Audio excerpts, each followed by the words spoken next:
Saudara, kelompok ibu-ibu di Desa Kubu, Kecamatan Arongan Lembali, Kabupaten Aceh Barat, tak melihat eceng gondok sebagai hama, tetapi sebagai tanaman yang bernilai rupiah setelah diolah menjadi aneka produk kerajinan tangan. Usaha kreatif ini menjadikan produk mereka bisa tembus pasar nasional karena ramah akan lingkungan. Produk kerajinan tangan berbahan dasar tanaman eceng gondok milik ibu-ibu Desa Kubu, Kecamatan Arongan Lembali, Aceh Barat, mulai diperkenalkan di sejumlah pameran di kota Banda Aceh bertaraf nasional, seperti dalam kegiatan Forum Inspirasi Aceh. Jika sebelumnya ibu-ibu di sana melihat eceng gondok sebagai hama, kini tanaman itu dijadikan sebagai ladang rupiah yang menjanjikan. Kerajinan eceng gondok ini sudah berdiri sejak 2017 lalu. Para perajin ini mengalami pasang surut dalam menjalani usaha ekonomi kreatif mereka.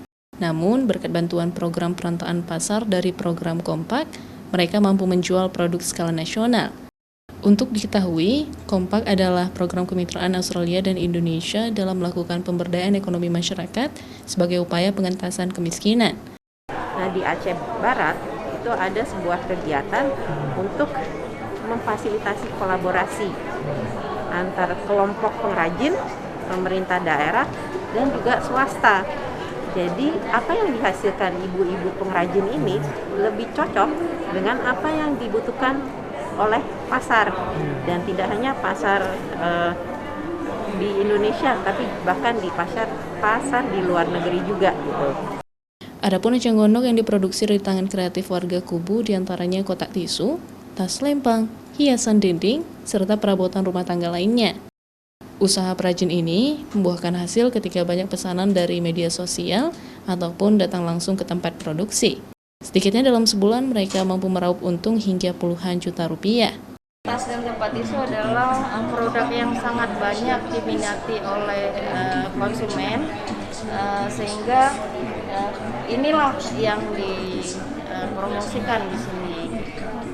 Ibu-ibu di sana ya di awal-awal kan kecil pendapatannya, akhir-akhir ini bisa sampai 15 juta, bahkan sampai 50 juta penghasilan di grup pengrajin, bukan untuk per orangnya, untuk kelompok pengrajin tersebut. Para perajin Desa Kubu berharap produk mereka yang ramah lingkungan ini dapat dipromosikan oleh pemerintah Aceh ke sejumlah pameran ekonomi kreatif di Indonesia, serta membantu mereka dalam melakukan kegiatan ekspor produk untuk membantu usaha kreatif mereka terus berkembang. Nafa Misdayanti, Kompas TV, Banda Aceh.